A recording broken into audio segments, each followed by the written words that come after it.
Greetings, this is ObiWan Kenobi, and I have drifted into the underworld. The Star Wars underworld. I have a bad feeling about this. Here we go. We must go to the lower levels. The underworld. You've taken your first step into a larger world. You're after something. Ben. Since I've started the underworld, I've met so many great friends. Chris. I grew up in the 1990s, and mall packaging is nostalgic for me. Dominic. What I love most about Star Wars is that it's fun, and it's all-round good times. So, this is where the fun begins. May the Force be with us. This thing really moves! Whoa! I like this! I can't believe you came all this way to see me.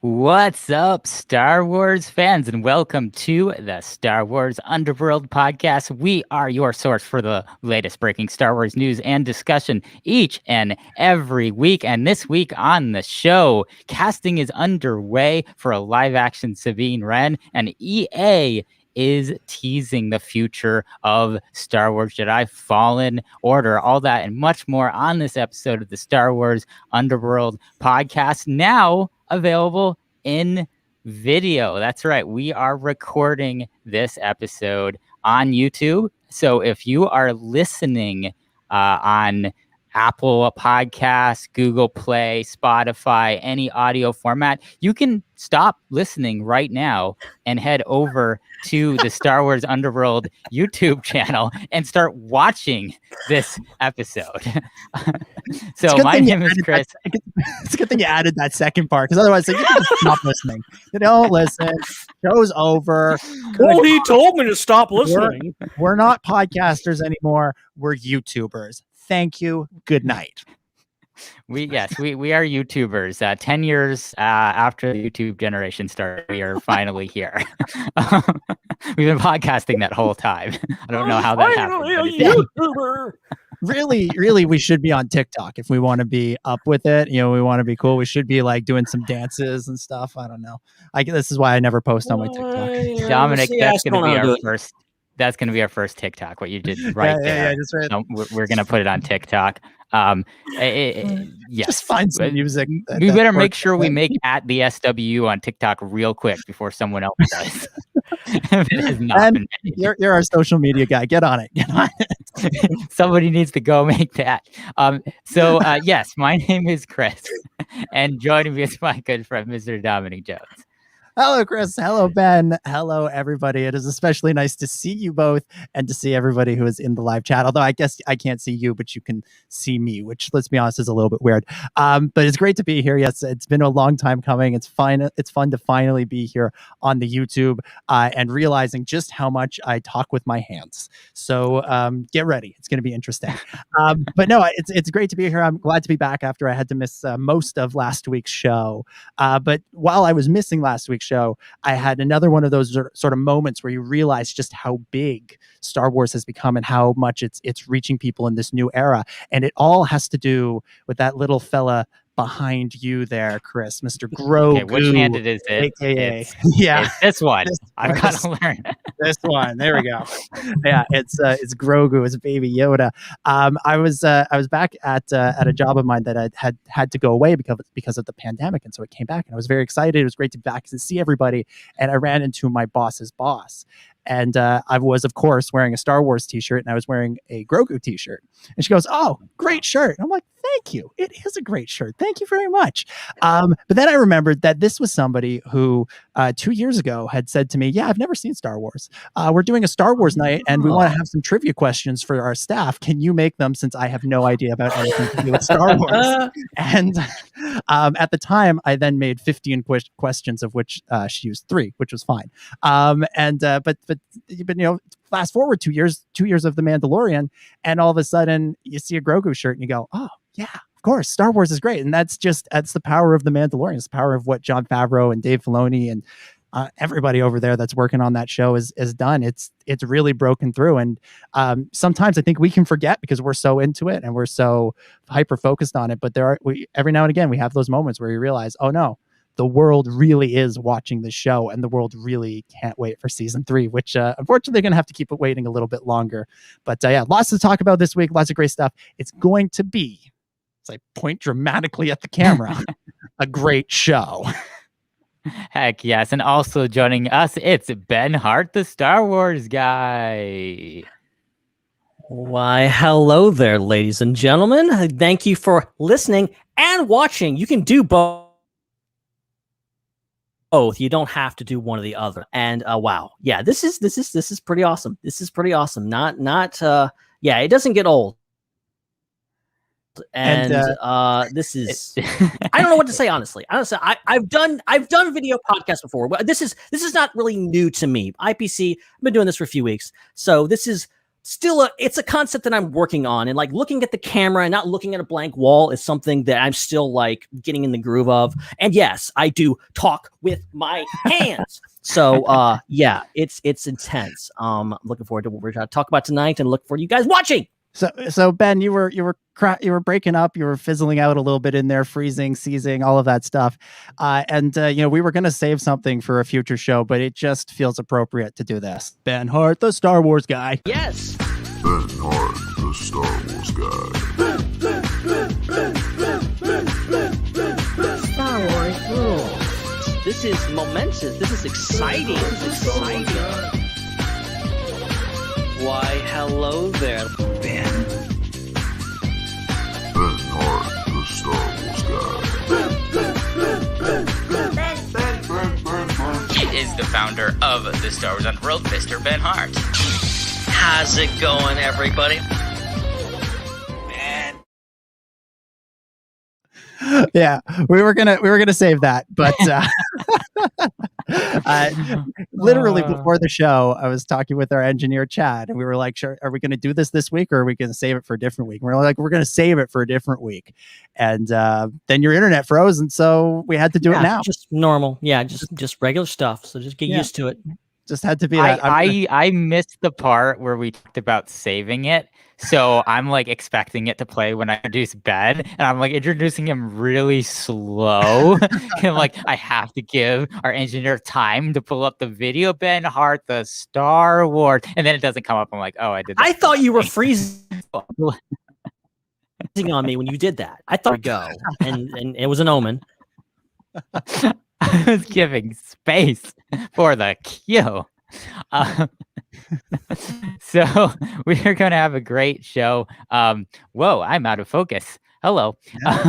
We're going to have a great show. But real quick, we just want to remind everybody that we are on Patreon. Patreon.com/the SWU is where you can find our account. And we have exclusive video content over there. Those pre-shows that we've been doing with audio are now video pre-shows. And we have our first one going up on Patreon very, very soon. It's there now. It's already there. Yeah. Dang, that's magical. Yeah. So it's already there. So if you go to Patreon right now, you can watch it, and it's a lot of us just kind of setting up our first video show and talking with the live chat, and then a little bit of review of the Suicide Squad, but it's spoiler free because not everybody's had a chance to watch it. So if you want to have hear some quick opinions on that, if you're still deciding if you want to watch it or not, you can head over to patreon.com/BSWU. And that link is right there on the screen if you're watching on YouTube, which you should be. Point down. Ben, since you're the one Ben's right on the bottom, so he's the closest right here. one. Right here. Patreon.com/TheSWU. Check it out. And it's only $1 a month. If you want to give more, that would be freaking awesome. That means we can do more stuff. But we you can give us all your money if you'd like. But, yeah. If you want to give us $1 million or $1, you still get the exclusive content. So check that out.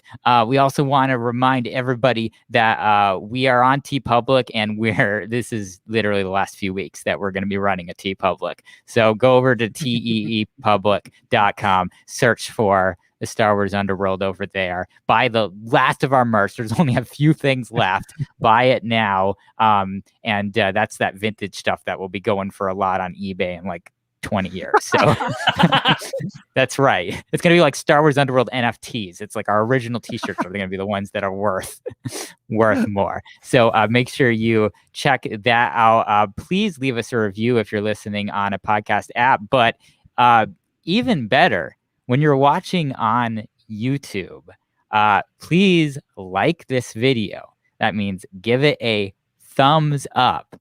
Leave a comment if you're watching later. Tell me what color shirt I should wear next week, and I'm going to try to do it. So leave that in the comments. And then if you haven't on our YouTube channel, subscribe and hit the notification bell so you're reminded whenever we go live. That would be freaking awesome. Ben, what's going on with IPC this week? Nothing right now because we're off this week. But last week we talked about Loki, and next week we're talking about the Bad Batch. So tune in for those episodes on StarWarsUnderworld.com. And Dominic, we have a very interesting episode of Pod Force 99 on the feed. It's a great episode with two spectacular guests. There is, yeah. It was hosted by no one, and Chris and I were the guests. So that's how that episode worked. We had a great conversation about Return to Camino, everything that's going on with that episode, whether it's I won't say anything because it's all spoilers, and the finale is on in just a matter of hours at this point. But if you haven't listened to it already, go and check it out. Great conversation. And then, of course, we will have more discussions about the Bad Batch and more fun Pod Force 99 stuff coming up literally in a matter of hours. That's right. If you're just listening to this podcast being dropped now and the Bad Batch finale hasn't come on yet, keep the Star Wars Underworld YouTube open in another tab while you're watching, and watch for a video to come up. But if you're listening after the fact, it will already be up, and you can find it over on the Star Wars Underworld YouTube channel. So we're super stoked for that. And if there's anything else I'm supposed to plug, I forgot because I can't look at notes now because there's a video on me, and I'll just be like, I'll look like this. I'll look like I'm just looking down all the time. So put the notes. I don't know if there's anything else to promote. I think we've gotten everything though. Yeah, you can put the notes in front of you and click over to a different tab and what? That's what I was going to do, and then my computer died, and now literally opening up Notepad crashes this thing. And so I'm stuck having nothing, which is fine. But let's get into the news. Yeah, let's dive into things. And so we're starting this week with a very interesting report out of the Hollywood Reporter about the Ahsoka series. So they're reporting that in addition to Rosario Dawson, who's playing Ahsoka, that Lucasfilm is looking to cast another animated Star Wars character in live action, and that character is, of course, Sabine Wren. Now, they don't have any details about who is being cast in the role or who Lucasfilm is looking at, but some other film and TV bloggers had some ideas for who Lucasfilm is considering. Adam Fraser from Slash Film says that Lana Condor and Tati Gabrielle are being considered, while Cinelinx's Jordan Mason says Havana Rose Liu is being considered. So Lana, you might know from the Netflix All the Boys trilogy or X-Men Apocalypse. Tati was in The 100, as well as The Chilling Adventures of Sabrina. And Havana is relatively new on the screen, but was in the movie Mayday. I'll be honest, never heard of any of them. No, I think it's a crime that Tia Sircar is not being considered for this role. What's going on with that?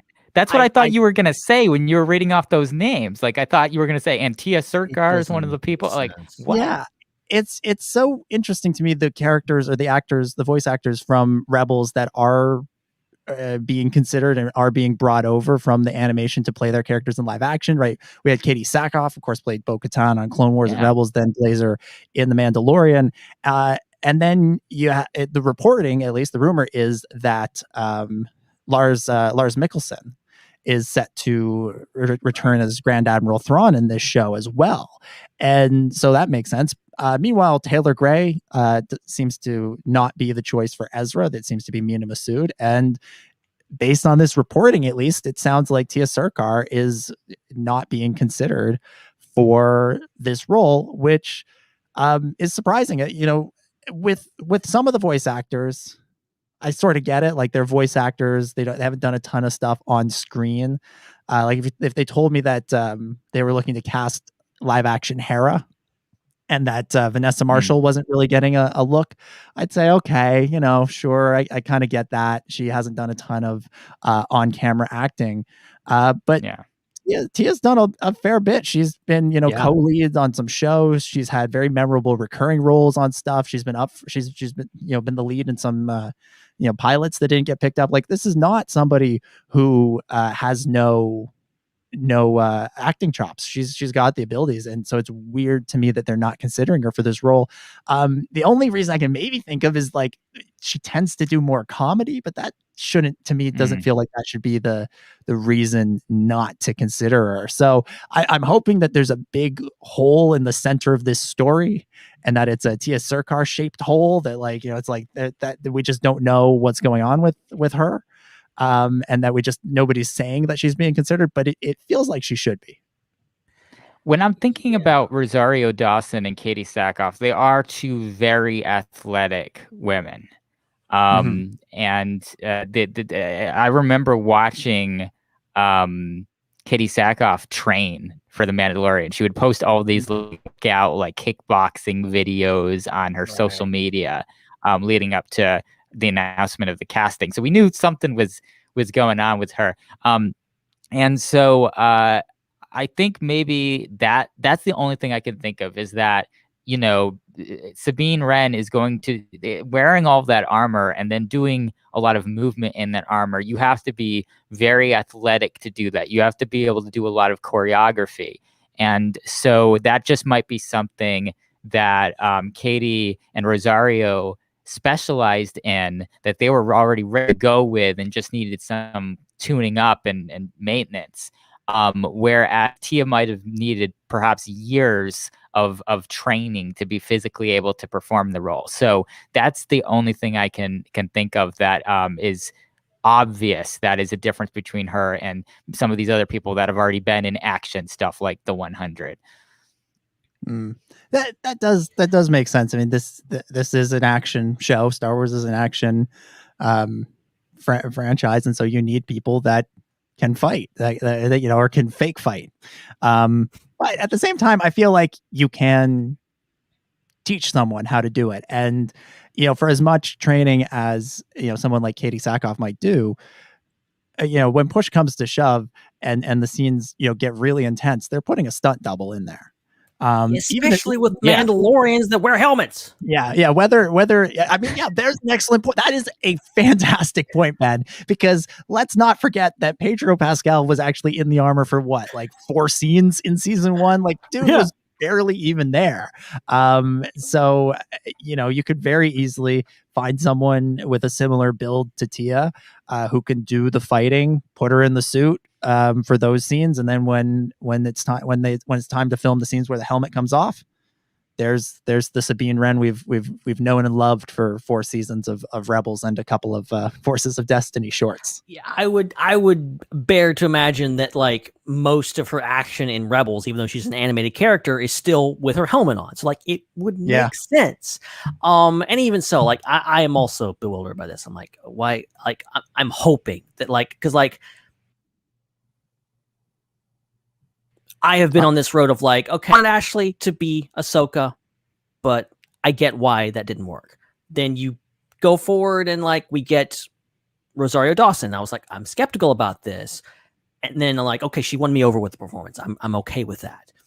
And then going further with this, I'm like, okay, maybe let Taylor Gray be Ezra. That'd be cool. But then they go with thing. I'm like, okay, whatever. You're not doing that. I like Mina Masood. Now we get to hear. I'm like, just cast her. Just cast Tia. Like, come on. Like, she's right there. Yeah. Matthew's bringing up in the chat, did Daisy Ridley and Adam Driver, what was their experience like before they did The Force Awakens? And I know I had been in a lot of movies prior to that, so I'm sure some of them were more action-oriented, but I can't think of one specifically. Daisy was not in much at all before Star Wars, but they had a long time to train for it, and I think that's the difference. I think that the schedule for The Mandalorian is a lot quicker turnaround, and if they're doing kind of or if it might not be The Mandalorian, it might be actually the Ahsoka show. It could be the Ahsoka show. Anything. Yeah. So I should say the Ahsoka show. Perhaps the turnaround schedule for TV is too short to allow that time to like really train. Yeah. And then the other thing too, I want to bring up too, is comparable. Okay. The other thing too, though, is that perhaps people block off more time for features because they get paid more. Like, it might be, Adam and Daisy might be able to free up more of their schedule to devote for training for a film if they're the stars of the film, as opposed to someone who's coming in as just part of an ensemble cast on the TV show. It might be, they might have less resources and time to devote to training for, because they might have other things they need to do, because that's not going to be their only job. Yeah, it's an interesting point, because it all depends, like how much is Sabine in the show? Is she in every episode? Then maybe you commit a little bit more time to learning the choreography, or learning, doing all the training. If she's in one episode or two episodes, then I don't know. Is it worth it? That's an interesting question. I don't know. I kind of wonder, like, I feel like we're making a lot of assumptions about the Ahsoka show, and a lot of them are seemingly coming true based on the casting rumors. Like the Ahsoka show really feels more like a Rebels sequel than a Mandalorian spinoff, if we're being honest here. I mean, think about the characters that we've got: Ahsoka, Sabine, Ezra, or I should count so you can see me counting, and Thrawn. There's four characters we think we know about, and all of them are Rebels characters. So why are they so is this show just a Rebels sequel, or is there more to it? Are we going to start, obviously when they announce the cast, they will put more, there will be more names to it than just those Rebels characters. Presumably there will be some new people involved as well, but the balance between the Rebels cast and the new cast is going to be very interesting. Yeah, right. So this is the other thing about this is where do they run the risk of putting too much of an emphasis on this being a Rebels sequel? This is supposed to be a spin-off of The Mandalorian, which, as we've talked about, is one of the most popular shows on TV. It's getting people who were never interested in Star Wars before to get involved. And for as much as I love Star Wars Rebels, it had a relatively limited audience. And if they had announced a animated sequel to Rebels, I'd say, oh yeah, I guess that makes sense. The animated fans will jump over and want to continue that story. But presumably the marketing for this Ahsoka show is going to be the continuing adventures of the world of the Mandalorian, the people who are tuning in because of that guy, are the Baby Yoda fans, are the people that have been drawn into this show by that character and that storyline, are they going to be interested follow in a show that is a sequel to an animated show from, like, Rebels ended 2018. So by the time this show is on, it'll have been 4 years since we last saw Ezra Bridger. I don't know. Yeah. I mean, here's the thing about that is, first of all, if we were to look at what Star Wars is doing on Disney Plus, it's similar to what Marvel's doing, where there's all these shows, they're about different characters, but there's some connections and they have the shared universe. So obviously, you have all these Mandalorian or all these shows that are Marvel, and everybody's totally fine jumping from the show to show. Like, it's just, if it's Marvel, they'll watch it. And now we've had 3 Marvel shows, and ostensibly all of them have gotten really good viewership. So I think just having the Star Wars label on it and having it be live action is enough And obviously not all of these spin-off shows are going to be, or all these standalone. Obviously, all of these shows that are live action shows are not all going to be marketed as spin-offs of The Mandalorian, like The Acolyte and Andor, all these things. They're going to need to have other ways to bring an audience in. And I think, again, just having it be Star Wars, just like having it be Marvel, is going to work. So I think that its relationship to The Mandalorian is absolutely nothing, because I think that people watch The Mandalorian because it's Star Wars. It's good, but it's also because it's Star Wars.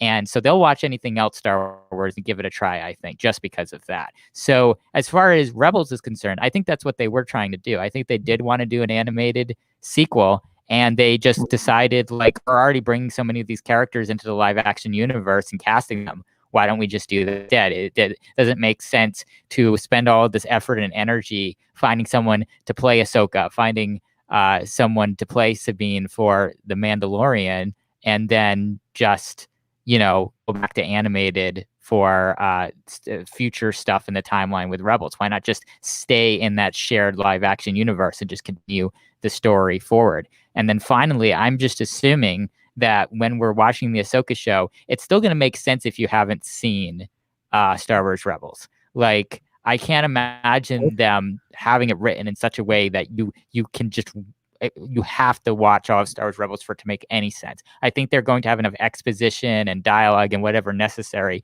to cover whatever backstory they need. But I think the story is going to move forward, and you're just going to be able to understand it and enjoy it as you're watching it. And if you want to go back and watch Star Wars Rebels, it'll enrich your experience. But I don't think you're going to need to understand what's going on with the characters and the plot. I'm envisioning in my head like the opening of the show being sort of like the opening of the first Lord of the Rings movie, where it goes over the complete history of the ring and the realms and all that stuff. But just a quick recap of Star Wars Rebels, what you need to know, but live action, like actually like film some new stuff. Find someone who looks like a what young Bad Batch did. That would be animation, cool. like animated that would be stuff really cool. I'd be from so happy Revenge for of that. Sith. Yeah. Yes. But like starting with find someone who looks like a young Mina Masood, get them in there, do some new stuff with Ezra. Hell, as like a little Easter egg, get Freddie. They keep bringing Freddie Prinze Jr. back for stuff. Get him in there, get him in the cloak. Say, you're Kanan, do it, go. Hell yeah! Oh my gosh, imagine Kanan in multiple preambles. Like, he's in the beginning of the Bad Batch, in the beginning of the Ahsoka show. He ties everything together. He's gonna be in the beginning of Andor. Oh yeah. Everybody thinks Star Wars is the story of Luke Skywalker, Rey, Anakin, Obi-Wan. No, it's all about Kanan. This has been Kanan's story from the beginning. But this is the other part of it that I kind of find interesting in all of this is there's this weird pressure that exists on Star Wars to consistently be accessible to new audiences in a way that I don't feel exists for Marvel. I compare the reaction to Darth Maul showing up at the end of Solo to Jonathan Majors appearing at the end of Loki, spoilers, as a variant of Kang, right?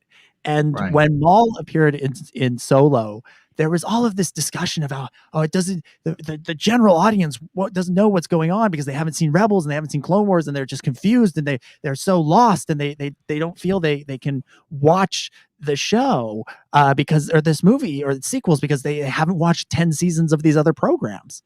Whereas, you can throw in Kang the Conqueror with no explanation at the end of Loki. I was so confused during that scene. I had no idea what was happening.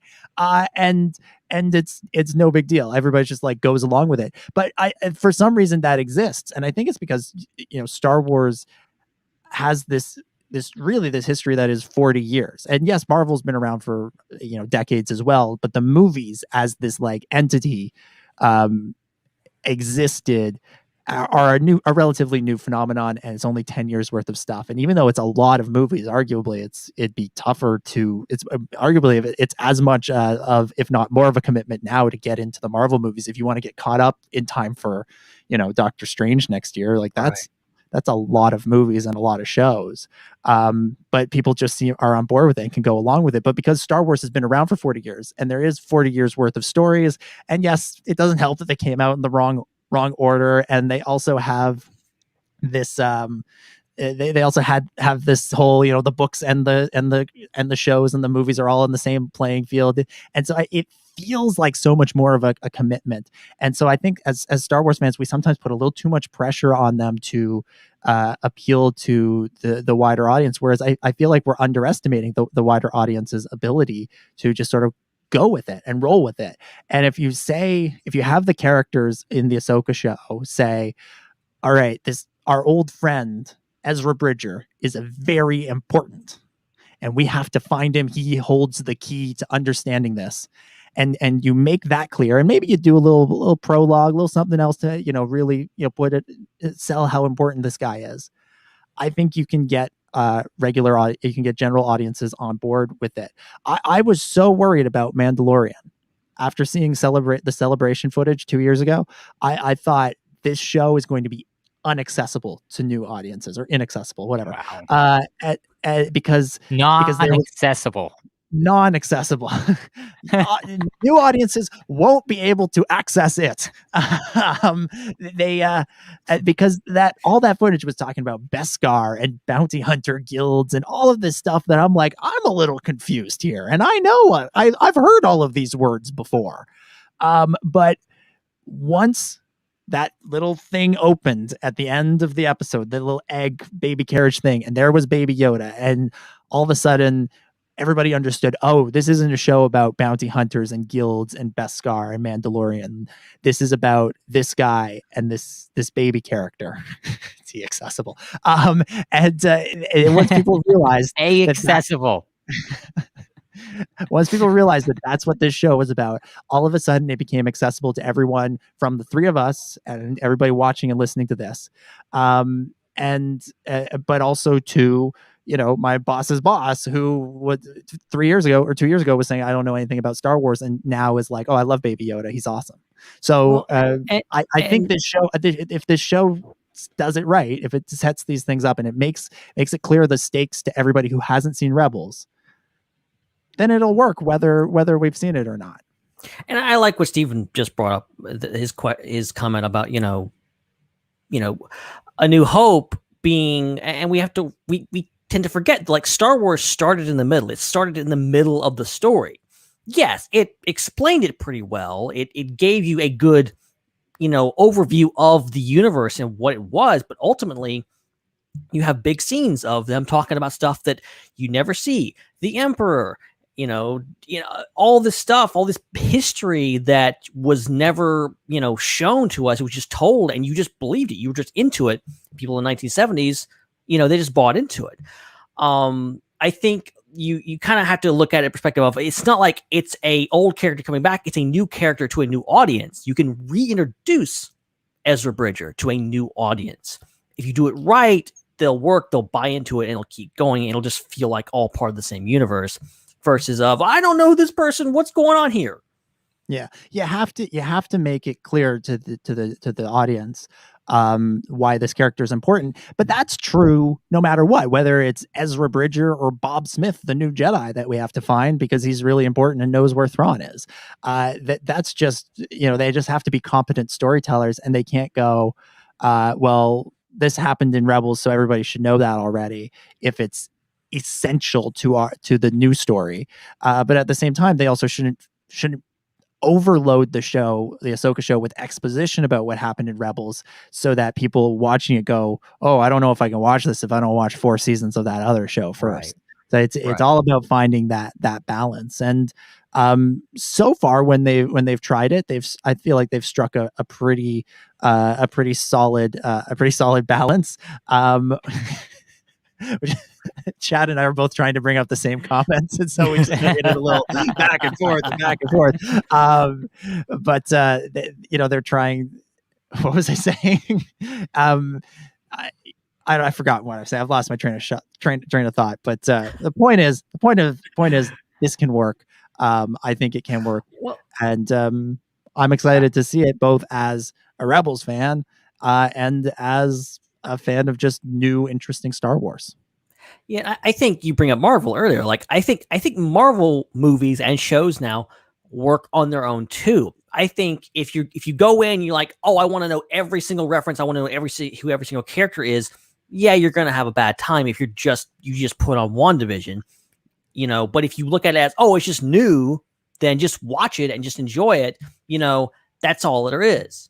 Yeah, I feel like Marvel has a longer leash these days. Like they can do stranger stuff just out of the box. Absolutely. Like I look at those first 2 episodes of WandaVision. They are incredible. I adore them, but what the like imagine if Star Wars did that, the YouTube videos that would exist. I guess we can't slag off YouTube as much anymore, seeing as we're now on it. But you know, just think of the reaction if Star Wars if the Ahsoka show began with you know, pretending like it was you know, I Love Lucy. I mean, look at Loki. I mean, I think Loki is a great example of just being absolutely bonkers and just doing crazy stuff all the time. And, you know, I think Marvel, the audience is giving us a long leash. And I think Marvel also has a very, and I've talked about this before, how they're very confident in what they're doing. They're not like, they'll just throw stuff at a wall and see if it works. They don't care. They know they have the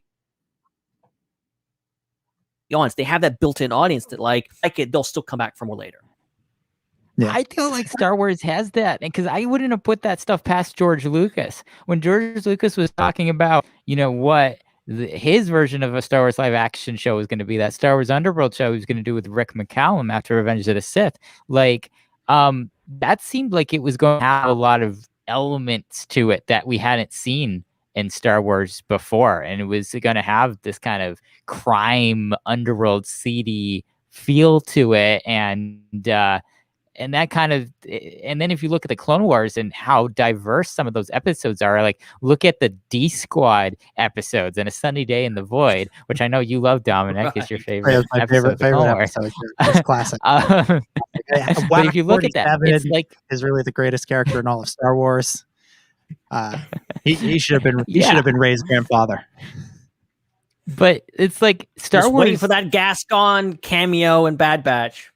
Where's the Gascon Adventures? Like there's been like 10 shows greenlit. Not one of them was the Gascon Adventures. What are you doing, Disney? But it's like, you know, Disney can be very, or Star Wars specifically, especially specifically under George Lucas, was very eclectic. So I feel like we could have seen something kind of as off the wall. Yeah, that's right. Hashtag Gascon lives. We just put it on the screen. If you're not watching on YouTube, you're missing a lot. Please watch on YouTube. Unless you're driving in the car, then don't. Yeah. No. Look at the road and listen. But otherwise, watch on YouTube. Search for the Star Wars Underworld on YouTube. You'll find it. But yeah, like I could imagine George Lucas doing something like WandaVision. So, and most of George Lucas stuff landed really well. Clone Wars, this whole era that was started with Disney Star Wars started with George Lucas, and nobody else's idea. I don't think the Gascon arc is a great example of that. People still despise that arc. Like I love it. I personally love it, but people like we both love it. There's podcast. 3 people on this show. 2 of them love it. That means 67% of Star Wars fans love it. We have a sample size. We can extrapolate normal distribution of statistics. I'll just be listening to a random podcast, like the most, you know, any podcast that they love everything, but like, oh, that Gascon, that droid arc from season. People love to hate it, just like they love to hate the Phantom Menace and Jar Jar. But we all know we love Jar Jar. Ahmed Best is awesome. Yes, Ahmed Best is awesome. But look, I do think, yes, I think George Lucas would have been a little bit more into doing something that's so off the wall and crazy. I mean, he was making detours, for crying out loud. Detours! Yeah, detours! But at the same time, I think the reason why Disney is so hesitant to do that sort of thing now is because I don't agree with your assertion that people responded well to everything that George did. The not everybody did. It's like not everybody loves WandaVision. There were a lot of people who hated that. Who thought it was crazy. But the feeling, the overwhelming feeling in the world was that nobody liked the Phantom Menace, nobody liked Attack of the Clones, nobody liked this, nobody liked the Clone Wars movie. Who's nobody? It's an excellent question. Obviously, that's Are not. any of those that's not nobodies here? I think we have like 11 people watching. I don't think any of those are those. I am Anyway, nobody. continue. Yeah. I'm no one. I don't think that was any of that. I don't think that obviously that's not accurate. Doesn't accurately reflect what was going on and the way people actually responded to those movies and those shows.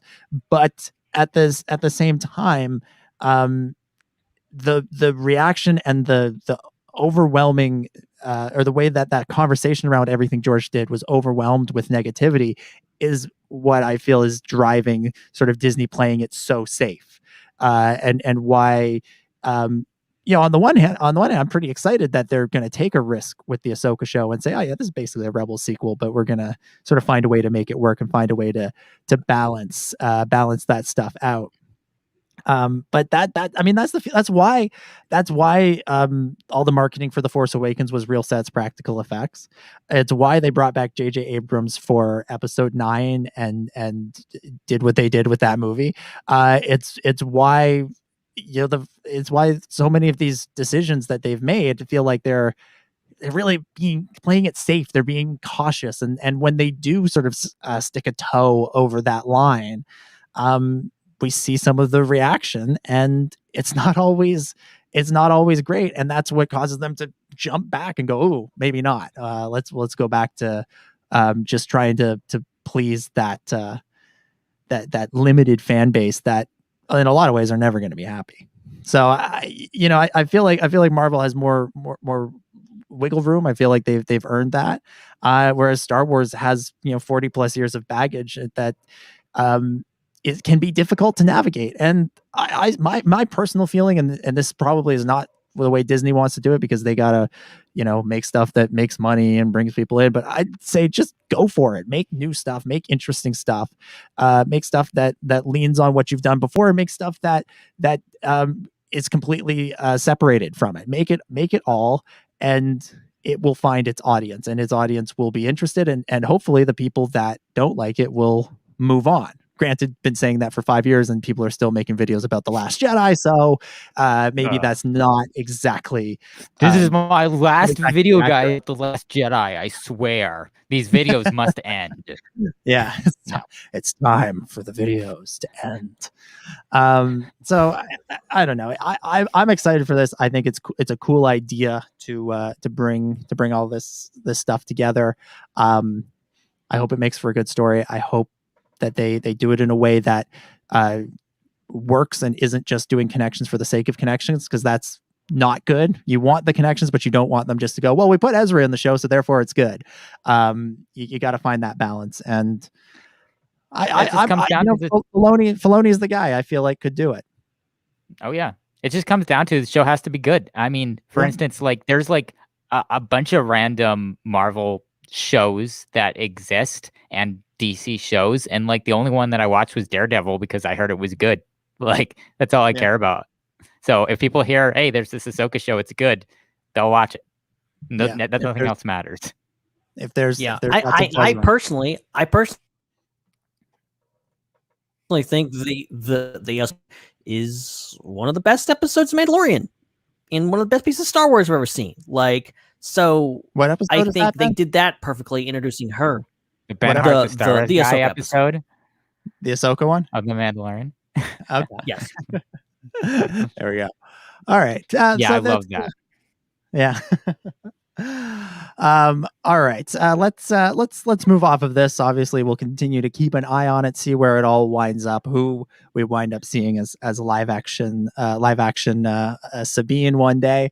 But let's move on to not the next Star Wars movie, but potentially the next Star Wars movie, and that is the Taika Waititi movie. Taika's out there right now. He's got a role in that movie. What is it? Free Guy? Is that what it's called, Ben? Free Guy. Yeah, he plays the bad guy. He's the bad guy. Oh, apparently, I did not know that.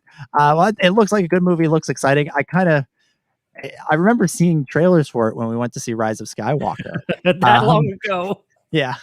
And So I was a little bit surprised, like, oh, it hasn't come out yet. And then I remembered, oh yeah, we've been living through a personal pan pizza for that's the best thing about that, like that Korg and Deadpool reaction videos. Like, I thought this movie came out like a year ago. What's going on? Yeah. But he was interviewed by Wired talking about everything that's going on with all of his movies, because he's working on about a dozen things right now. In addition to Free Guy, he's got the Thor Love and Thunder movie. He's got that TV show Reservation Dogs, which looks terrific. And of course, he's got his Star Wars movie, which is apparently his main focus these days. This is what it says in the Wired story. Having finished filming on Thor: Love and Thunder, Waititi is now focusing more on his Star Wars film. It's still in the exterior space stage. He laughs, referring to the format screenwriters used to set up a scene. But we've got a story, and I'm really excited by it because it feels very me. Has it been a challenge to marry his irreverent tone with the operatically sincere Star Wars movies? I tend to go down that little sincerity alleyway in my films, he says. I like to fool the viewer into thinking, ha, it's this, and then going, damn it, you made me feel something. Which is a very Taika answer, but is also true of Star Wars, right? You watch that, you watch Jojo Rabbit, right? You look at the trailers for Jojo Rabbit. Sorry, I was talking about Taika, but with Star Wars, right? You look at the original Star Wars movie, and that's a movie where you could look at it and go, oh, it's a Flash Gordon thing. Oh yeah, that's fun. Oh, interesting. But by the end of it, you're like on the edge of your seat going like, blow up the Death Star, man. Come on, you got to do it. Everything is here. Everything is riding on this. And then of course he does it. So it tricked you into thinking that you were, that you had to feel something, or into thinking it was one thing and then feeling something. And Taika does that with his movies, as I was started to say with Jojo Rabbit. Like there's a movie you think, oh, it's just a silly thing where we're making fun of Hitler and all that stuff, and then by the end of that movie you realize it's a real sort of poignant journey about somebody who was brainwashed by something really evil and had to realize just how bad it was, and which is also a very Star Warsian theme, right? I mean, there's Anakin Skywalker right there for you.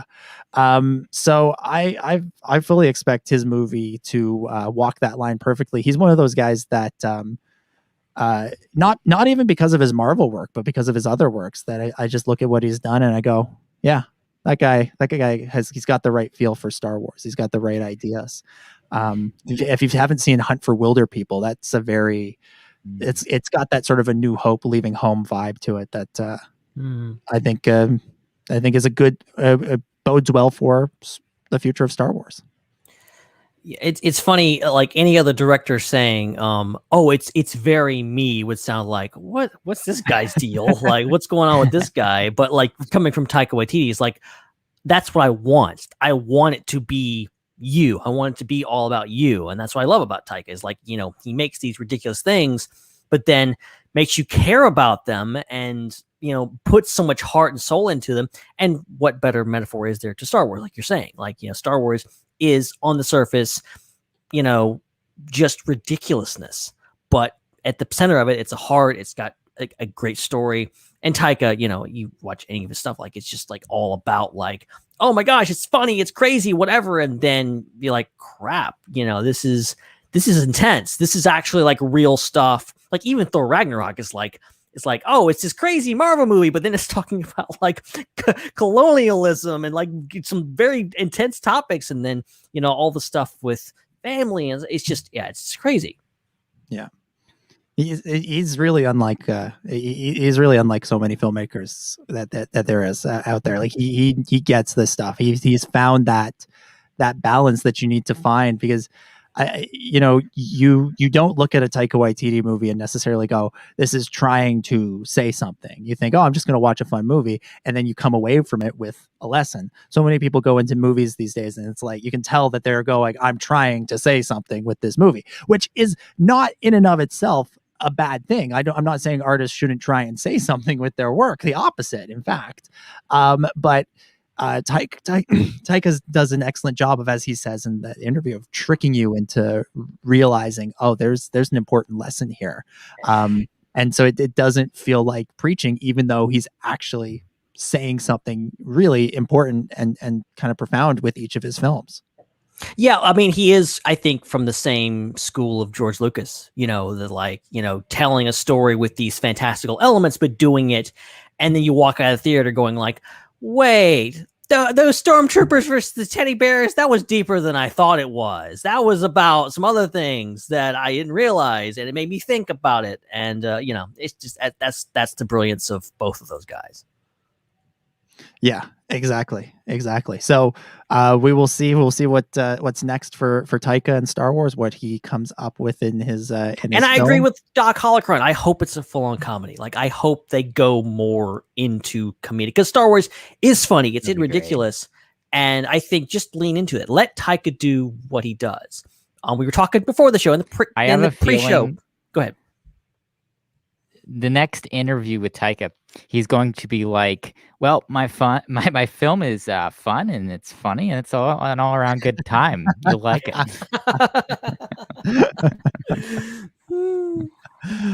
That is, as a wise man once said. All right. Let's move on from talking about Taika Waititi's Star Wars movie, which likely we'll see in 2025. So it's a long way away. 4 years. I don't remind me. Yeah, just everybody just take a moment and think about how old you'll be when the movie comes out, and let's just all sit in it for a while. No, I'm not. No, thank you. No, we're all just gonna sit quietly. We're just all gonna sit quietly and just think about it. I'm not gonna read the next story. Let's all just ponder that. Yes, I will not think about the passage of time. And how, in the grand scheme of the universe, we're but a grain of sand. Everybody just pause and think about it. All right, I've been watching I've been watching a lot of space videos about like, oh yeah, we're gonna burn up in like a billion years. I'm like, I'm not gonna be around for that. Yeah, watching those videos always makes me so sad. And then I remember, no wait, you're gonna have been dead for so long by the time that happens. I'm like, God, that's by gonna. Then I would hope we could just like copy and paste planets, and you'll have Earth 2. We're just gonna be ghosts sitting there going like, look at this losers burning up.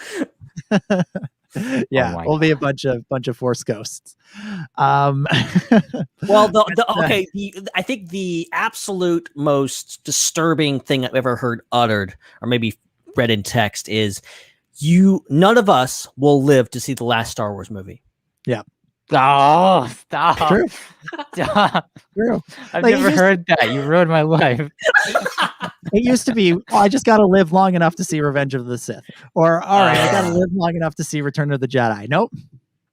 It's like 2005. You walk out there like, I've seen all the Star Wars. Like, it's done. No. I'm just gonna put the focus on Chris's face for a second so everyone can see him dealing with this. I'm going to put my consciousness in this thing, and I'm never gonna die, so I can see every Star Wars movie. It's gonna happen. All you billionaires, all right, stop focusing on going to space. Figure out a way to help us live forever. All right. Yeah. That's what they should be doing. I want to put my head in a computer and just watch everything. Actually, that doesn't sound good either. Yeah, let's look at this. Let's look at this from a positive angle. Let's take Joel Davis's answer here. Star Wars will be forever now. Like, let's just put it that way in a positive way. As Doc Star Holocron, Wars forever, and you aren't. Yeah, Doc Holocron is referencing the Rise of Skywalker trailer. The story lives forever. There we go. All right. Speaking of the story living forever, let's move on to the next story.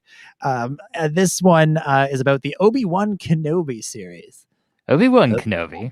Yeah. Obi-Wan. Hello there.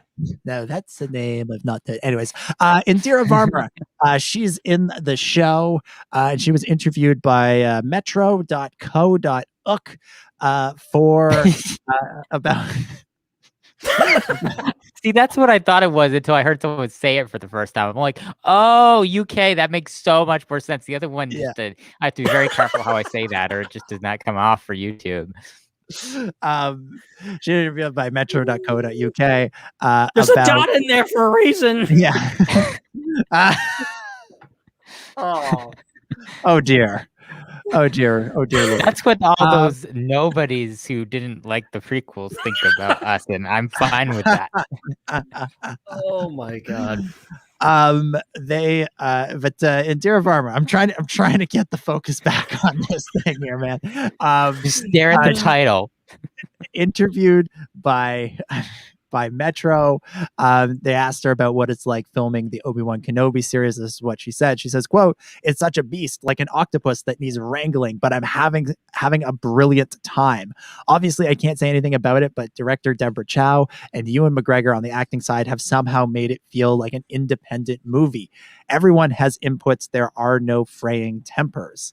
And then they asked her, are you steeped in Star Wars mythology? And she says this: "It's all new to me and really embarrassing. I keep getting called out on stuff, but I did play Princess Leia in the playground when I was 6 without having seen it. I had long plaits so I could do the hair. I've watched all the old ones, but I wouldn't say I'm up to speed. I'm not sure what order they go in."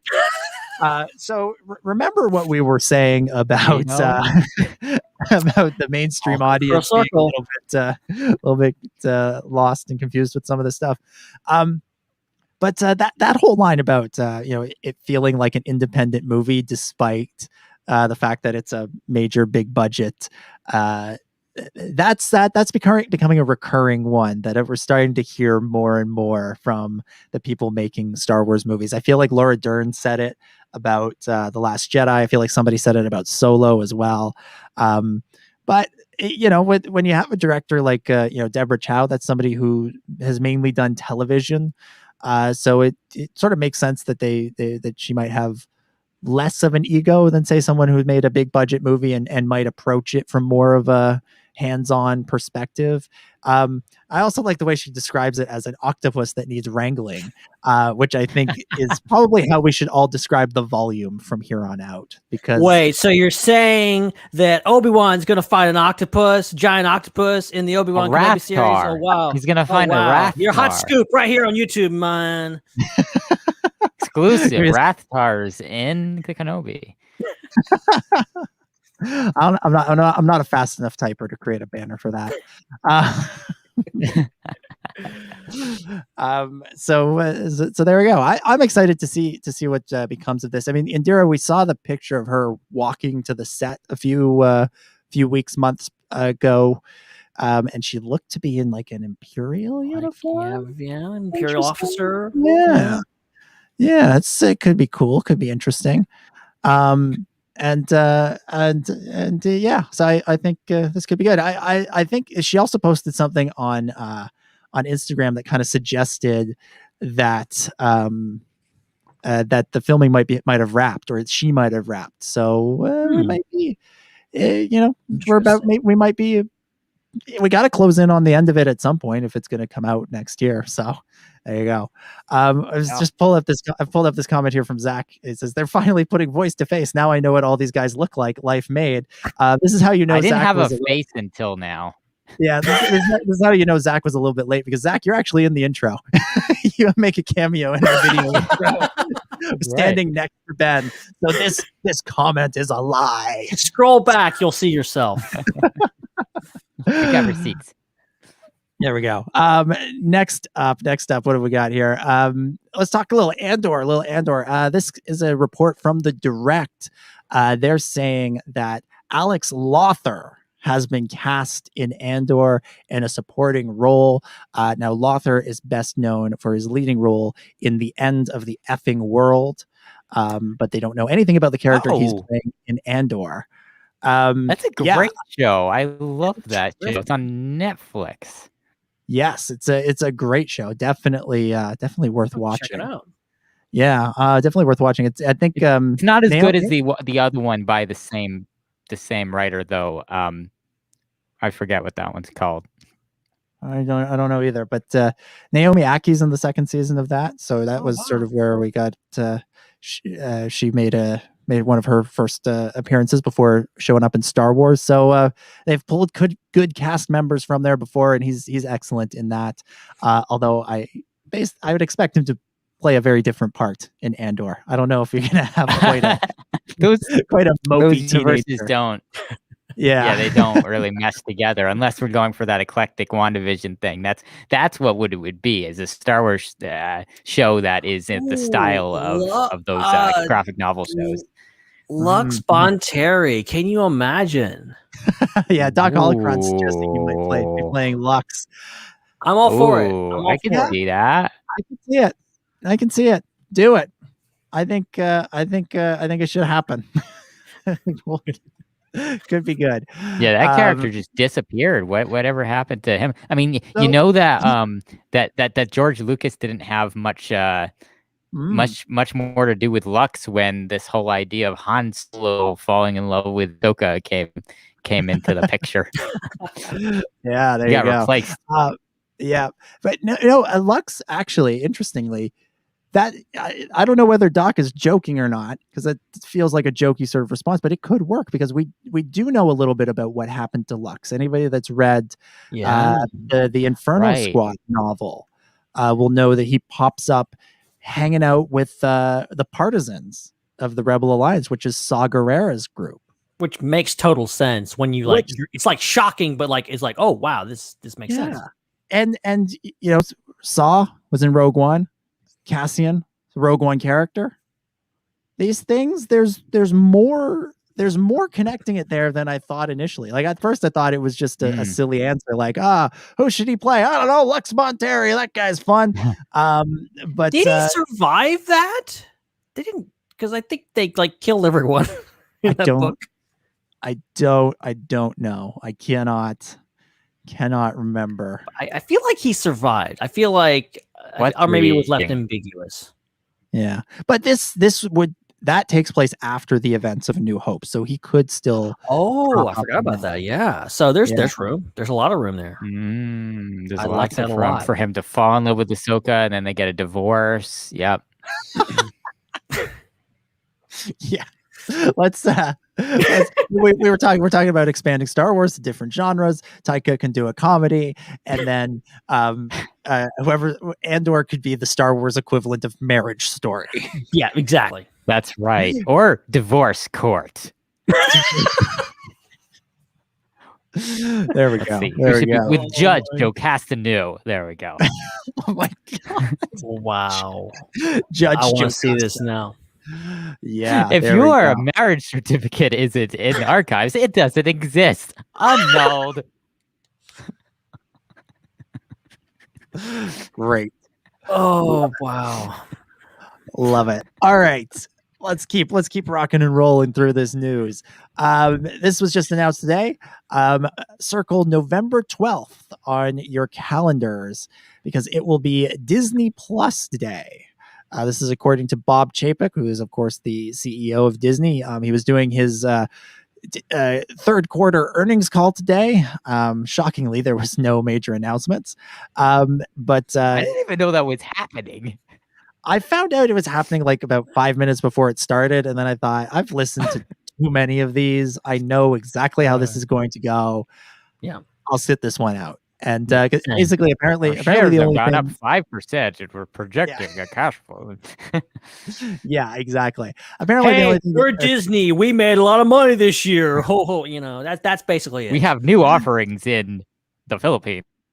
We're not making quite as much money as we wanted to because of freaking COVID. That's it.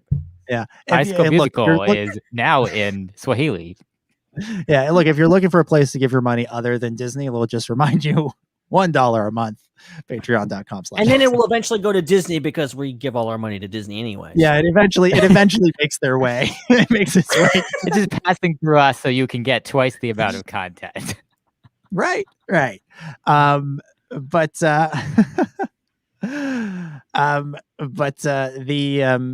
was the point? Disney Plus Day is apparently a company-wide cross-promotional campaign.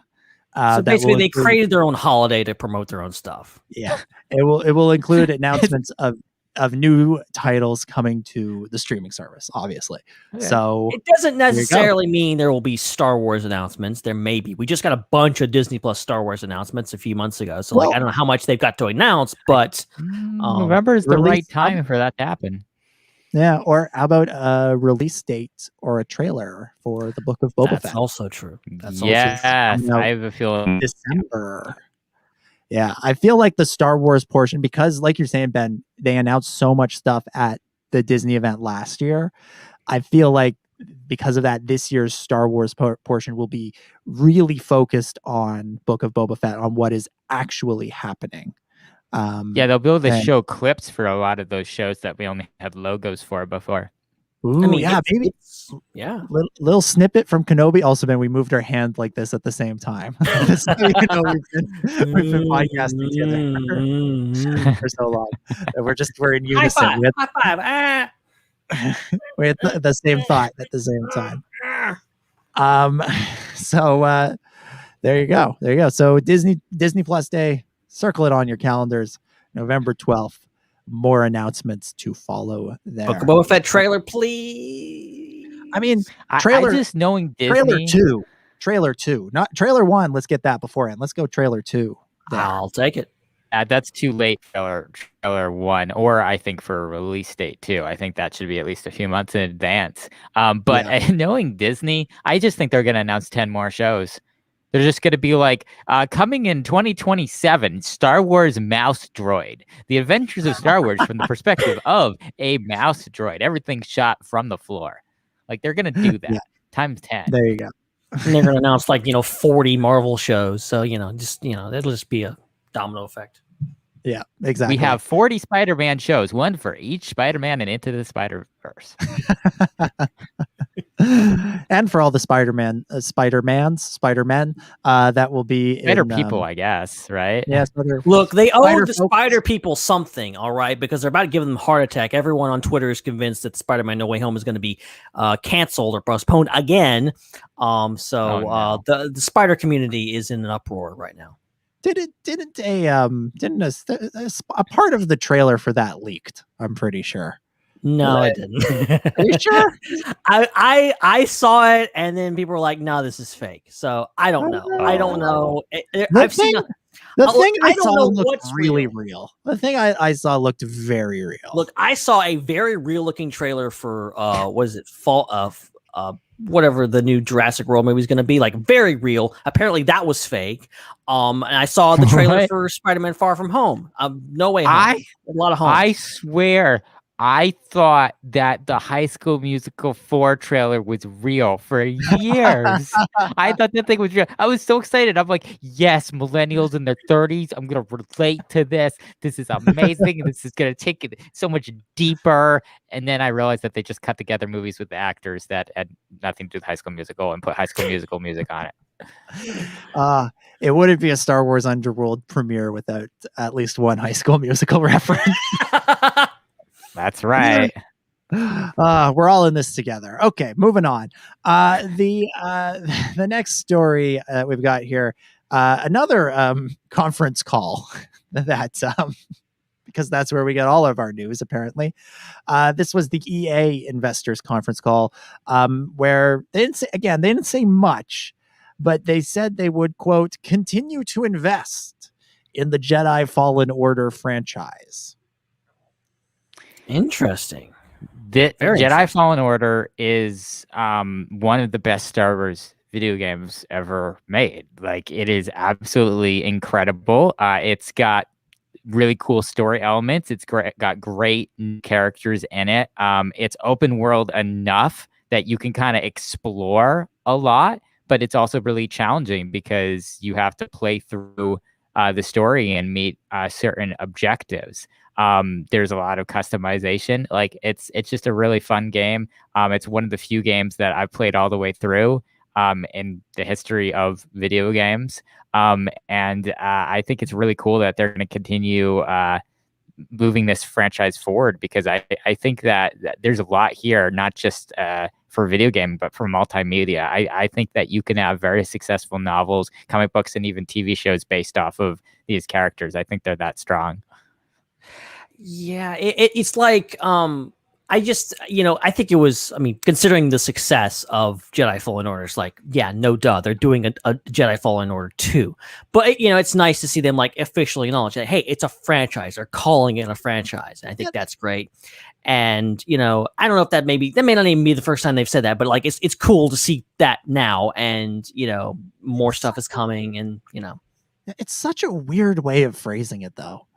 We'll continue to invest in the Jedi Fallen Order franchise. Like, I get that that must be a video game terminology. It's such a weird way of saying it. Like, I get that you want to preserve the announcements and not say, oh, we're doing this at announce a sequel before you're ready to make the sequel announcement official. We keeping you up there, Ben? Look, look, Zach will say I do this 24/7. All right. So don't take offense. I'm just teasing. But they, I know they want to make their announcements the way they make their announcements. They don't want to just, say, oh, by the way, we're doing a sequel during the conference call. But I don't know. Maybe part of me thinks it's just a way of saying we're making a sequel without saying we're making a sequel. But part of me also wonders, like, could there be more, like, beyond just a sequel to the game? Maybe they're looking at 2 more games. Maybe it's like like what they did with the Pirates of the Caribbean movies back in the day, where it's like, we're not just making a sequel, but we're making the 3rd one at the same time. Maybe they're making 2 games at once. Maybe they're planning a 3rd game. Maybe they're planning a spin-off for some of the characters. Maybe they're playing some more DLC content. I tell you what, when we were watching those Bad Batch episodes set on Braca, I kept expecting Cal Kestis to show up. Like, I didn't really think it was going to happen, but I was like, what if? What if it happened? And like, I think we may be heading in that territory of like integrating those characters more into other things outside of video games. And just recognizing, like, and I feel like, just as someone who hasn't played the game but knows a ton of people that have, like, Cal Kestis, all these guys are so integrated into, and they're so beloved by the fans, that I think they absolutely deserve the same treatment that any other characters do in any of the other TV series, whatever, of being, and leaving the door open for, some cameos or whatever, Cal Kestis in season 2 of the Bad Batch or whatever. Like, I don't care. But, I think a 2nd video game is natural, but like, I'm curious, what is next? What is the other stuff that could happen? Yeah. Well, here's the thing that's fascinating is, I was going to say that Cam Monaghan, who plays Cal Kestis, is a well-rounded actor. He has a lot of iconic live-action roles. He's kind of like the precursor to the Joker and the Gotham series, and he's also on the drama comedy Shameless. He has a wide range, super wide range as an actor, and could definitely nail Cal Kestis in live action, or just continue, to do his voice for animation. So I think picking somebody like that to do your character for a video game, I think shows that they want to have the door open for a multimedia franchise. And I think the success of that game definitely financially makes that possible. Yeah, absolutely. Absolutely. Based on, based on what we were talking about earlier, though, if they bring him into the live action shows, they'll just get somebody else to play the part. Doesn't matter. Doesn't matter how tied they are, how much they look like the character. No, it is Cam or bust. Yes, I agree with other characters, but the character is based on his exact look, and that's him. It's his movement, they'll get Tom Cruise. His everything. It has to be Cam. It did make absolutely no sense to have anyone else play that character. Like, he has everything. There's nothing that he can't do in live action. Video game is probably harder because of like the motion cap they probably had to do. True. But there you go. So we got that's I think at some point they'll have to announce an actual sequel. I think we'll actually have to see. They'll actually have to hear something about it. But Jedi Fallen Order TV series set in between Jedi Fallen Order 1 and 2. I mean, probably announced not, that on Disney Plus Day. Disney, how dare you? Yeah. So there you go. Also in video game news, the upcoming game Star Wars Hunters, which shockingly is not a spinoff to the Bad Batch, just about multiple different variants of Hunter. Apparently, that game is being delayed until 2022. Now, this is sort of like a mobile-ish game, right? Because it's like an arena fighting game, from what I understand, maybe. Yeah, and it's for like the Switch, but you can also get it for your iPad. I'm not entirely sure. I don't know how games work sometimes. Yeah, So, the way it was announced made me think it was more than just a mobile game. But then the details about it started coming out, and I was like, I thought this sounds like a mobile game now. So I don't know, but either way, it seems to have been delayed, and we'll get a limited soft launch in Q4, I think, of this year, and then we'll see a wider release sometime next year. Which, it's a shame, but rather they take the time to get it right than to rush it out. That's how they should do it. And finally for this week, did you hear that Battlefront 1? Did you hear that? Yay. Yeah. And finally for this week, the third wave of the Essential Legends collection of Star Wars books has been Wait, revealed. I thought that Legends were canceled. I thought that there was not going to be a such thing as Star Wars Legends. I thought it was done. Disney didn't want they burned all those books. They're all burned. What is this? Yeah. So these are being released, of course, as part of the 50th anniversary of Lucasfilm. They're, celebrating all of the stories that have come out over the last 50 years. And of course, that includes lots of Star Wars novels. And so these are getting re-releases with like cool covers, and some of them are getting audiobooks that didn't get audiobooks before. And then I think they're also like a slightly different size of paperback. Like they're not the usual paperback size. So it's getting a special release. This is what we've got coming out. Darth Bane, Dynasty of Evil, Darth Plagueis, Kenobi, and X-Wing Wedge's Gamble. So we're seeing the conclusion, or the continuation of some of the series that have already been announced as part of the Essential Legends collections, with the conclusion to the Darth Bane trilogy and the second or third book, I can't remember which, in the X-Wing novel. But it's interesting. All these books, or a lot of these books that are being announced, feel like they have connections to stuff that is going on in the canon main story. Like obviously Kenobi. We're getting an ObiWan Kenobi show. X-Wing is part of the is another sort of name for the Rogue Squadron books. Darth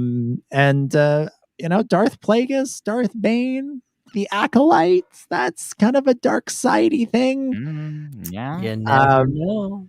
I think there's there might be something going on there. I don't think like these books tie in. Like I don't think you should read them looking for secrets or something. But I feel like they're releasing them because they know, okay, next year everybody's going to watch the Obi-Wan Kenobi show, and they're either going to be excited leading up to it and wanting more Obi-Wan content, or they're going to see it and go, oh, wow, that was great. I want more Obi-Wan content. Therefore, we'll read the John Jackson Miller novel from a couple years ago. And same goes for the other stuff, with whether it's Sith related things or X-Wing related things or all that stuff. So, it's exciting. I've seen these books on the store shelves. They look cool, but I think I've got all of these, so I'm not rebuying them. Sorry, Del Rey. You're not getting more money. It's interesting. I think it's really good that Disney is not really trying to hide anything except maybe parts of the holiday special. Like in general, and Star Wars Detours, which I still don't understand, because it's like, if you're gonna put droids and Ewoks out, put Detours out. Come on, let's go. But Like I want it's that good that they're Katy Perry parody, that Star Wars Katy Perry parody. There we go. That's harder to say than I thought. I want that. I want that on my Disney Plus. That's my dream announcement for Disney Plus. Disney Plus Day is I don't even want the show. I just want to see that song again. Dreaming about being a match. Me too. Oh boy, it's Stormtrooper. That would be absolutely amazing. But yeah, no, it's great that they are still putting stuff out and repackaging things and such, both on Disney Plus with some of the old TV shows and content, and then with these a book publishing realm. The thing that interests me about this is, are they ever going to get to the point where they decide they want to continue any of these stories? Because there's always going to be a segment of people that want to see that time continued, and it's like, if they're going to continue, obviously they're doing this because it's making money. If they wouldn't be putting out another wave of Legends stuff, people weren't buying it. And why are people buying it? They're buying it probably because they already have it, and they want to financially support and give a message to Disney. Hey, we want new stuff. And then everybody else is people who just are finding it in stores now and like, oh, what's this thing? And then they're picking it up and discovering it, which is also really cool. But then they're going to fall in love with some of these characters and want to see more. And then they're going to be really bummed when they're going to find out there's not more. So my big question is, at what point is Disney going to realize, like, hey, we can also make money by continuing these stories? Because right now it's getting pretty packed in here as far as canon is concerned, because you have a lot of Star Wars TV shows that are canon, a lot of Star Wars TV shows that aren't canon, that are very accessible. And then now you have a lot of books that are canon and books that aren't canon, that are labeled very well, but they're all very accessible. And then, of course, you're starting to get muddy with different levels of canon, where like a comic book that was canon now is not completely canon because something was retold in the TV universe. So I'm like, there's so much going on. It's like, if you were trying to keep it clean and that was really the only reason why you weren't continuing those legend stories, that's not really a reason anymore. So I think that it could happen, but I also think that it's a big leap for them to make, just like it was a big leap for them to put droids and Ewoks on Disney Plus. But they did it, so now I'm not putting it past them. I think it could happen. Yeah, it's interesting. The books that have been announced as part of this, they tend to be relatively self-contained. Like, even the ones that are part of a series, they tend to be part of a relatively self-contained series. The Darth Bane trilogy, that was kind of the only thing in its era for a long time, like its era of the timeline. So that's that. You can read that book, that trilogy, and just sort of go, oh wow, there was an interesting little Sith story that could, in theory, I guess, be continued, but wasn't continued in the last 10 years of the Legends verse. Thrawn trilogy, obviously, it spun off a ton of stuff, but it works fairly well as a neat little trilogy in and of itself. Same goes, the X-Wing series, goes on for a very long time, but it does wrap up at some point, and then everything else is kind of standalone, whether it's Shatterpoint, Kenobi, Plagueis, those are all kind of standalone things. What we aren't seeing in this Essential Legends collection is anything from the New Jedi Order, anything from A Legacy of the Force or Fate of the Jedi, which I think if you ask the hardcore Legends fans and the people that want to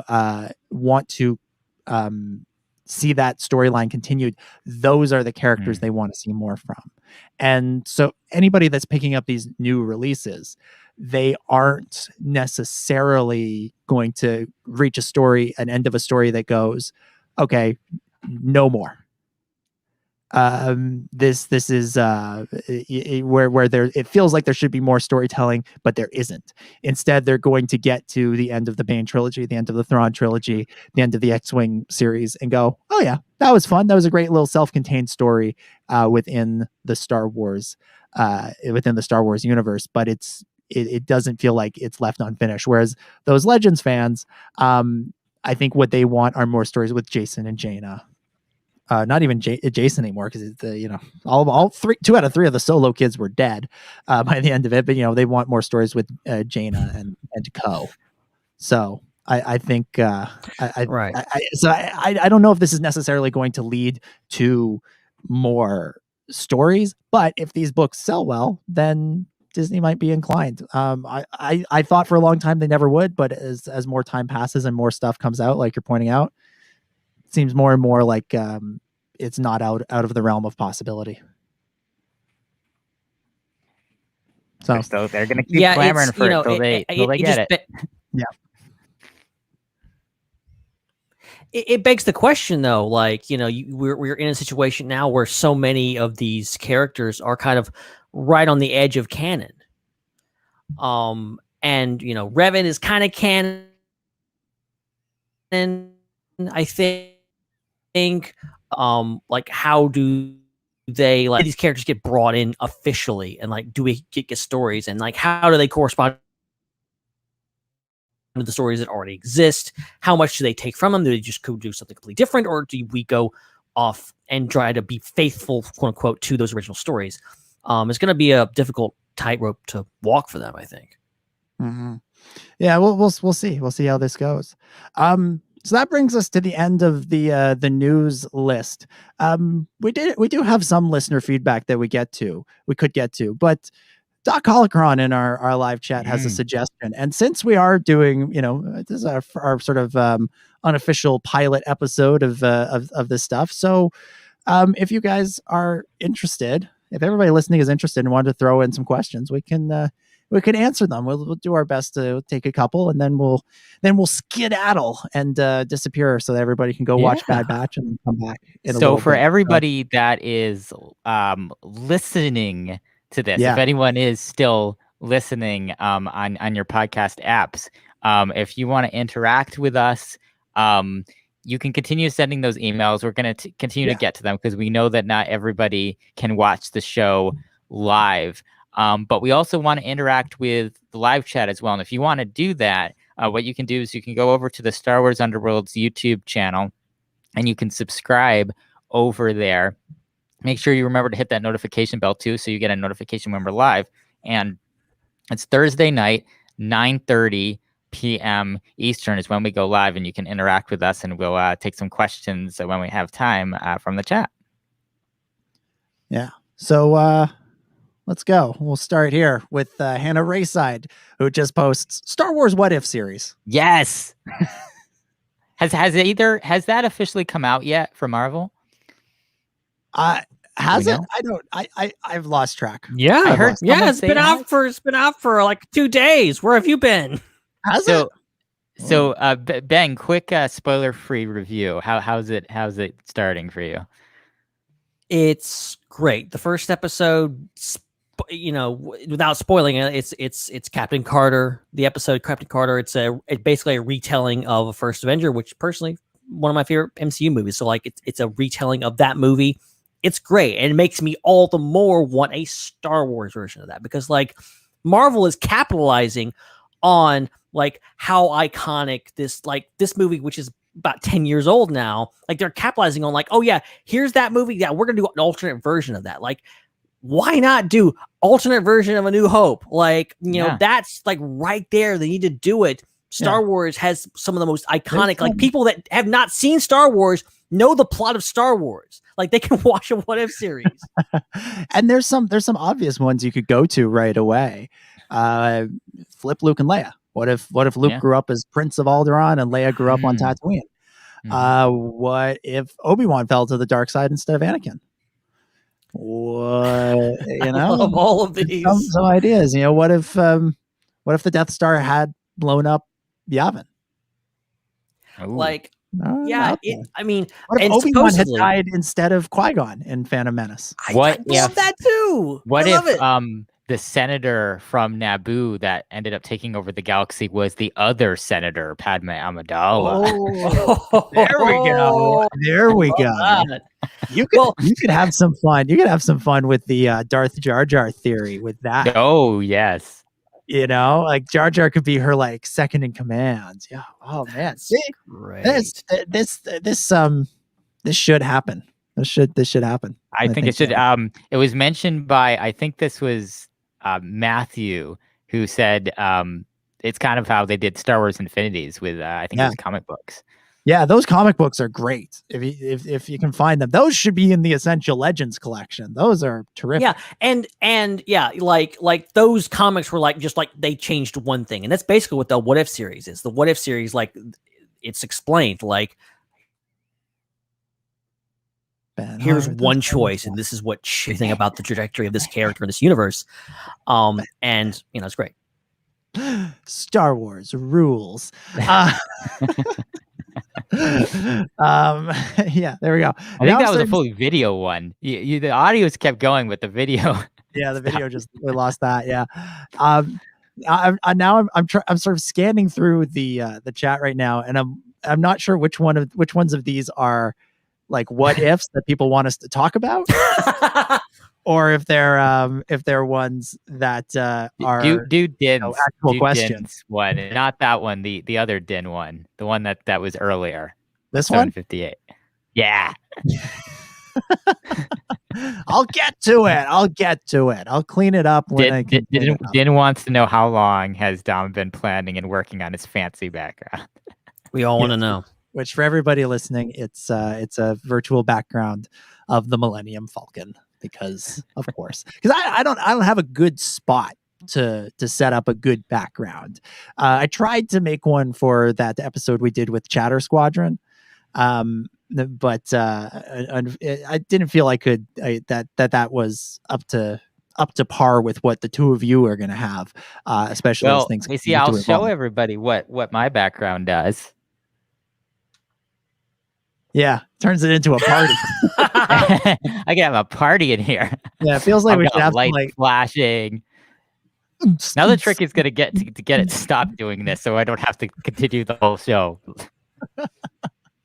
Oh, thank goodness! There we go. It's back to normal. Yeah, so I went with I set up a green screen behind me and been using the virtual background, which I it's not something I knew you could do before these last 2 years, and is one of those silver lining things I'll take away from all of this, that we can do fun things like that. All right, here's one from Joel. What does Padme see in Anakin? I've never understood her perspective in the romance. Maybe you guys have a good answer. I mean, I pulled this one up right before you did because I wanted to answer this. What does she see in Anakin? You know what? Confidence. He's confident. Yeah. Way overconfident. He believes that any situation he gets into, he can get out of. And you especially see that in the Clone Wars. Like, you see that. Like, he doesn't have a plan. His plan is to just fly by the seat of his Jedi trousers. And that's what he does. And just everybody knows that Anakin's going to figure it out. He improvises. And, that's attractive. That's attractive in a guy. And I think Padme sees that and likes that energy. Yeah. I mean, we all saw Hayden Christensen with his shirt off in those movies. There's that too. Yeah, you can't rule that out. I mean, when you look at the trajectory of the story, if I remember it correctly, she's creeped out by him. She's like, stop staring at me, or stop looking at me like that.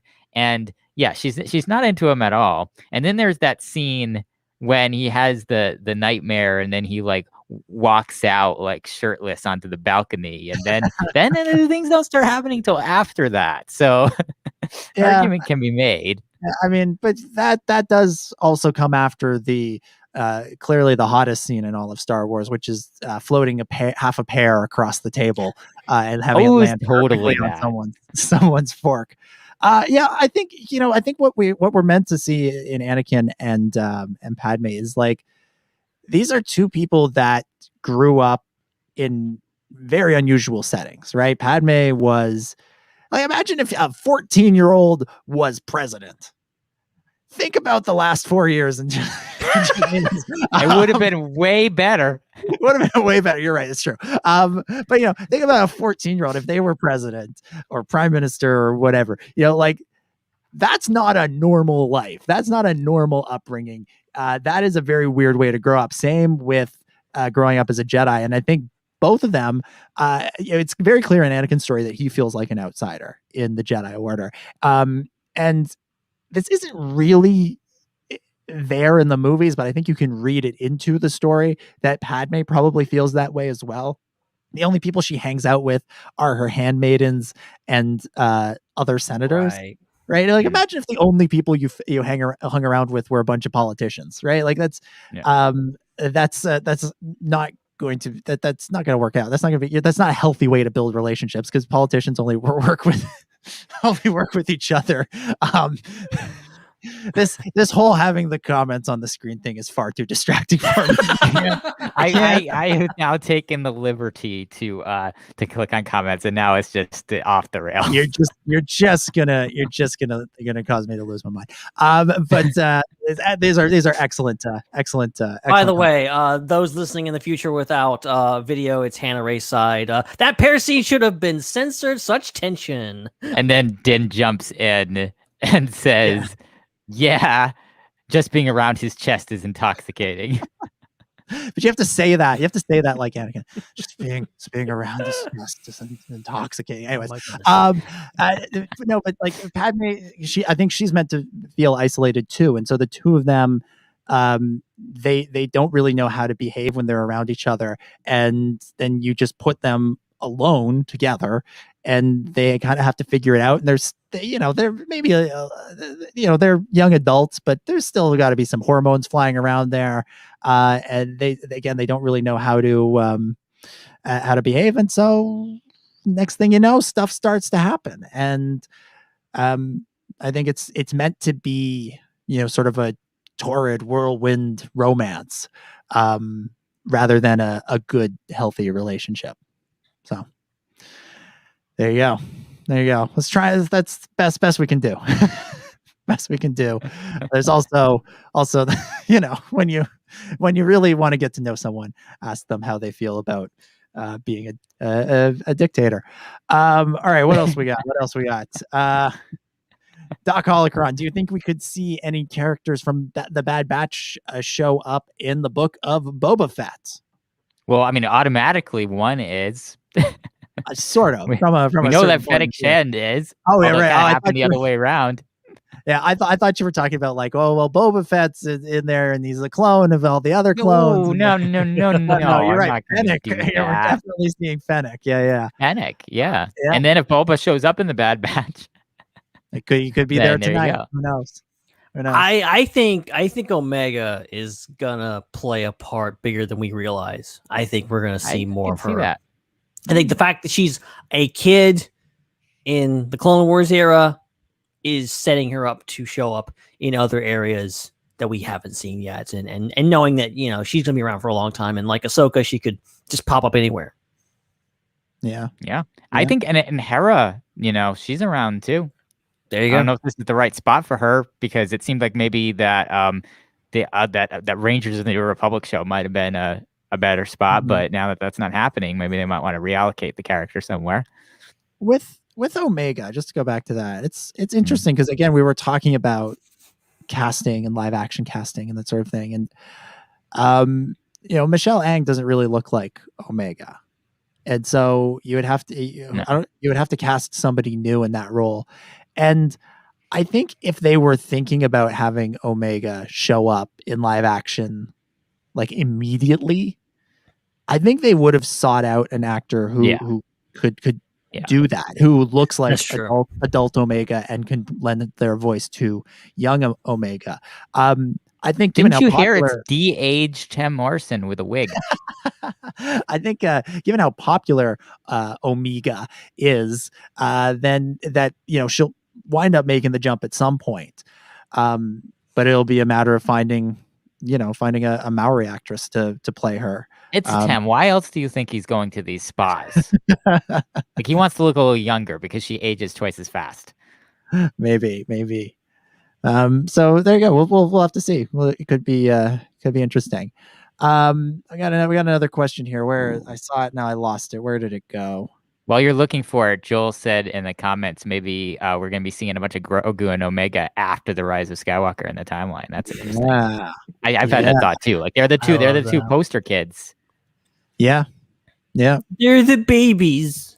Matt posts, my question, if you could flesh out a story, character, or historical period from Legends in a canon version, what would it be? Oh, way more Quinlan Voss. We didn't get enough in the Clone Wars, and then most of his story got jammed in the Dark Disciple after the fact. So we need way more Quinlan Voss. And if you're going to add a character that we haven't seen yet that's in that storyline, Vilma Grark, the Deveronian antagonist, I always thought he was a really fun character. Okay. Ben? Yeah, I'm thinking, I mean... I think, like, after reading the Darth Bane books, like, am I still here? You're here. Yeah, you're just making me paranoid. You're making me paranoid. Right? I'm already paranoid just from this whole thing. The Ben Hart, the Star Wars guy. I don't know if I'm going to say anything. This has actually been pretty good. Yeah, I don't know if I'm just going to start talking. Then I'm here, Ben Hart, the Star Wars guy. I'm like, shut up! I want to talk. I just want to be on the show, guys. Please. You're going to be hearing it in your dreams. It's a recurring nightmare. Yeah, I'm serious. I will wake up in a cold sweat. Ben Hart, the Star Wars guy. Ben Hart, the Star Wars guy. Yeah. And during your rant, Ben, you crapped out. So I knew it.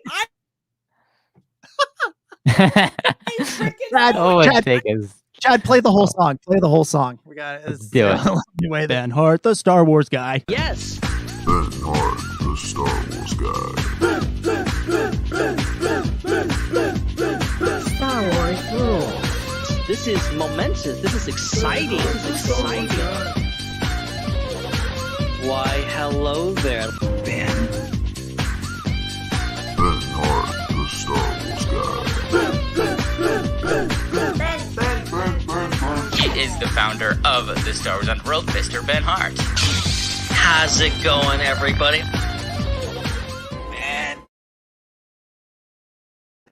You want to know the irony to all of this is while that was playing, I could still see Ben in our little window in the back end here, and he was moving and dancing and grooving, and there were no internet problems the entire time. So that's the trick. We just got to have it playing constantly, and he'll always be here because it summons him.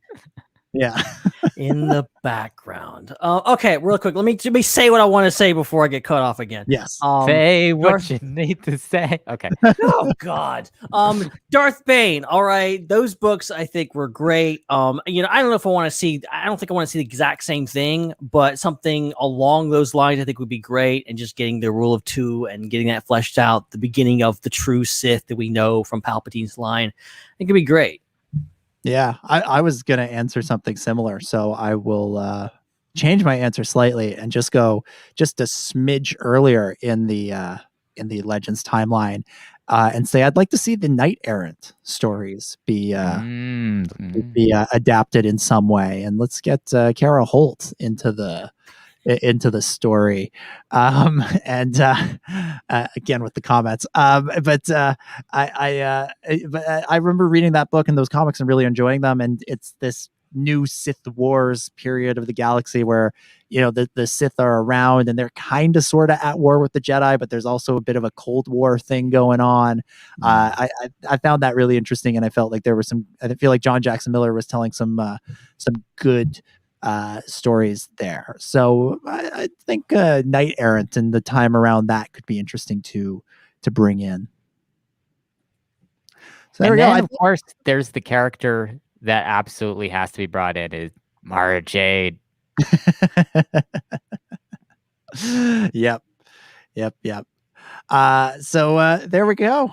I think that's all the questions that's been posted in there. So thank you everybody for doing that. And this in all of our prep, all of our planning for preparing for this show.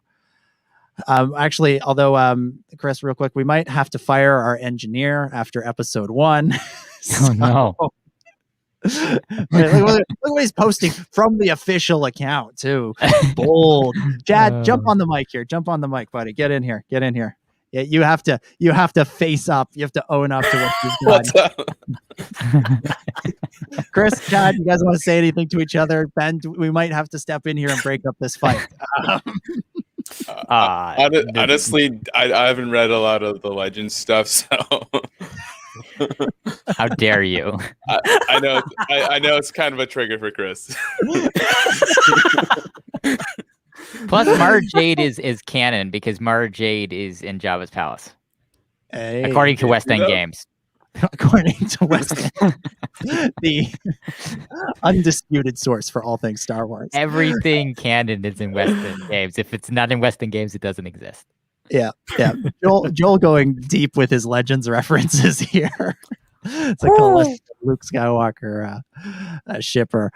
All right, but yeah, in all of our talk of and prepping for this episode, we never talked about how we're going to end the show. Oh, I assume that we would do it the same way. But we can't really have the music as. So I figured what we would do is we would just do the outro, and then when you do the audio version, you just put the music over it. We could do so that. I'm gonna still keep it to 6 minutes, so you have the time. I'm gonna. Okay, we can do that. Sure. So let's do it. Let's wrap up.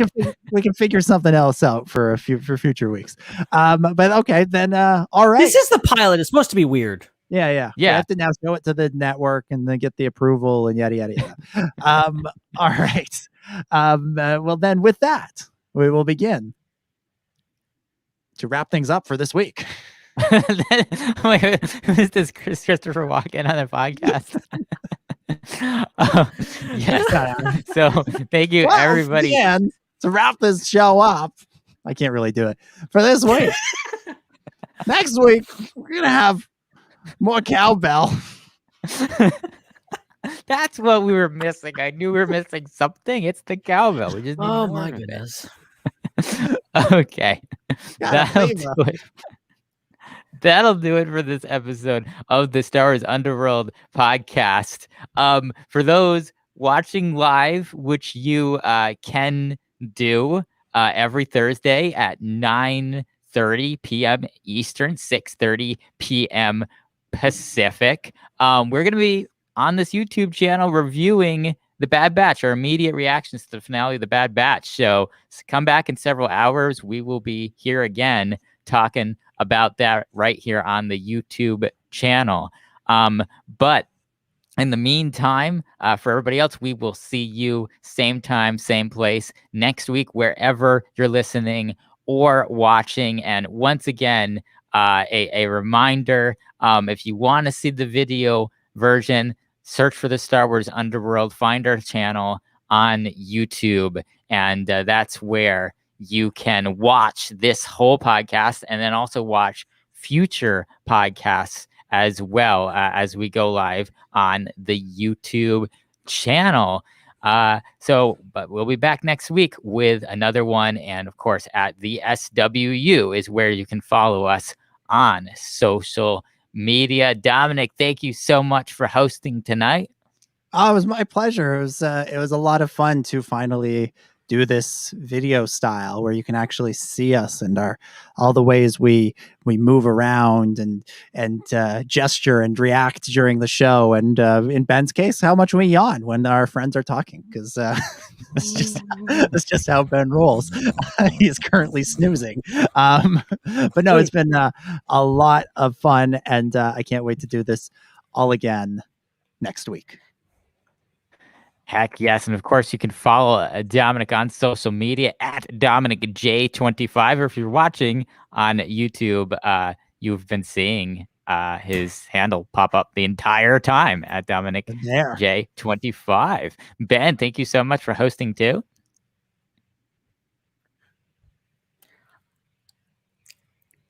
I'm just kidding. I'm here.